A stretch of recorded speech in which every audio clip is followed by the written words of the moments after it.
लेकिन क्या आप जानते हैं कि ब्रह्म मुहूर्त में उठने के क्या क्या लाभ होते हैं?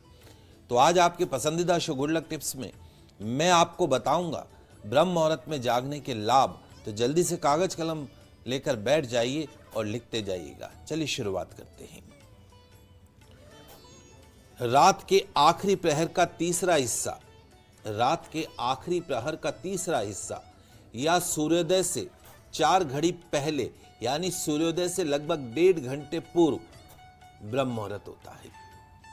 शास्त्रों में यही समय निद्रा त्याग के लिए, नींद से जागने के लिए सबसे उचित और शास्त्र सम्मत बताया गया है। सूर्योदय से 1.5 घंटा पहले जग जाइए। मनुस्मृति क्या कहती है?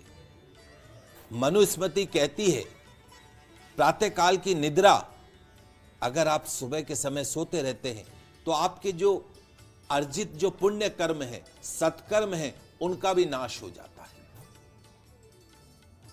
ब्रह्म मुहूर्त में उठने वाला व्यक्ति आध्यात्मिक और हमेशा खुश रहता है, सफलता की सीढ़ियां चढ़ता रहता है। उसका दिन भर उसमें पॉजिटिविटी बनी रहती है, सकारात्मकता बनी रहती है।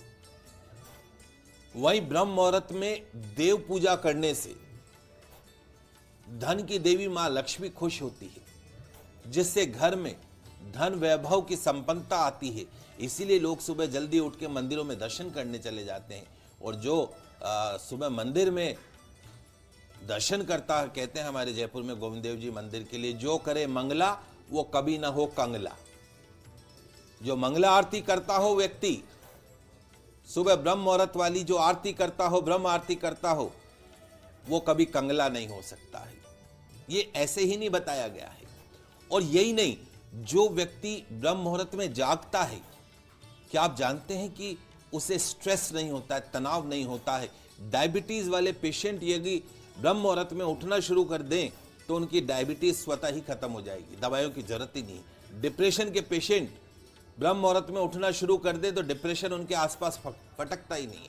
थकान इत्यादि सभी बीमारियों से मुक्ति मिल जाती है यदि ब्रह्म मुहूर्त में हम उठना शुरू कर दें। कि ब्रह्म मुहूर्त में उठने वाला जो व्यक्ति है, पुरुष हो, स्त्री हो, महिला हो, बच्चे हो, सौंदर्य को प्राप्त करते हैं। मां लक्ष्मी उनको कभी छोड़ के नहीं जाती है। भगवान धन्वंतरी का आशीर्वाद प्राप्त होता है, उत्तम स्वास्थ्य प्राप्त होता है, उत्तम आयु प्राप्त होती है। ब्रह्म मुहूर्त में जो व्यक्ति उठते हैं, उनकी जो काया है, उनका जो शरीर है, वो कमल के समान सुंदर हो जाता है। इसीलिए ऋषि मुनि जो है प्रातःकाल जल्दी उठ के तपस्या करते थे, तो उनका जो काया थी वो कमल के समान सुंदर हो जाती थी। और ब्रह्म मुहूर्त में यदि आप कोई कार्य करते हैं तो किसी भी ग्रह का, नक्षत्र का बुरा असर नहीं होता है। कई जेनेटिक बीमारियां या असाध्य रोग, कैंसर, डायबिटीज, सर्वाइकल, ब्रह्म मुहूर्त में उठकर, माइग्रेन जिसको रहता हो, पैरालिसिस के पेशेंट, न्यूरोलॉजी से संबंधित जिसको समस्या, मस्तिष्क की बीमारी यदि हो, तो ब्रह्म मुहूर्त में उठें, स्नान करें, योग करें, ध्यान करें, तो ये सभी बीमारियां चमत्कारिक रूप से ठीक हो जाती हैं।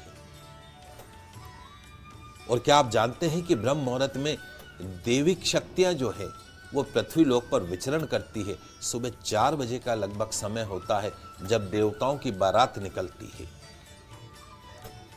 उनकी देवी शक्तियां को प्राप्त करने के लिए, आशीर्वाद को प्राप्त करने के लिए ब्रह्म मुहूर्त में उठ के उन्हें प्रणाम करना चाहिए।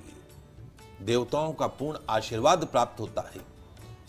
कहते हैं कि ब्रह्म मुहूर्त में किया गया स्नान सर्वश्रेष्ठ फल देता है। दोपहर 12 बजे स्नान करें और ब्रह्म मुहूर्त में स्नान करें।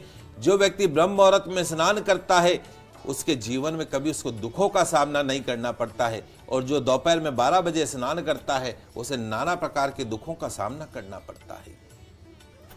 ब्रह्म मुहूर्त में स्नान करने से तीनों प्रकार के दोष शांत रहते हैं, मन और बुद्धि बलवान होते हैं।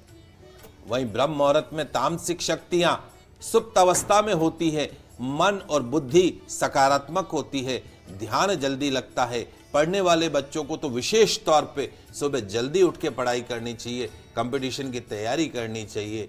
उस समय जो स्मरण शक्ति है वो तीव्र रहती है। दिन में 4 घंटे पढ़ो और ब्रह्म मुहूर्त में 1 घंटा पढ़ो, बात बराबर है। तो ब्रह्म मुहूर्त में उठ के यदि आप स्टडी करते हैं और भी कोई आप आराधना करते हैं तो निश्चित तौर पे सफलता आपको प्राप्त होती है।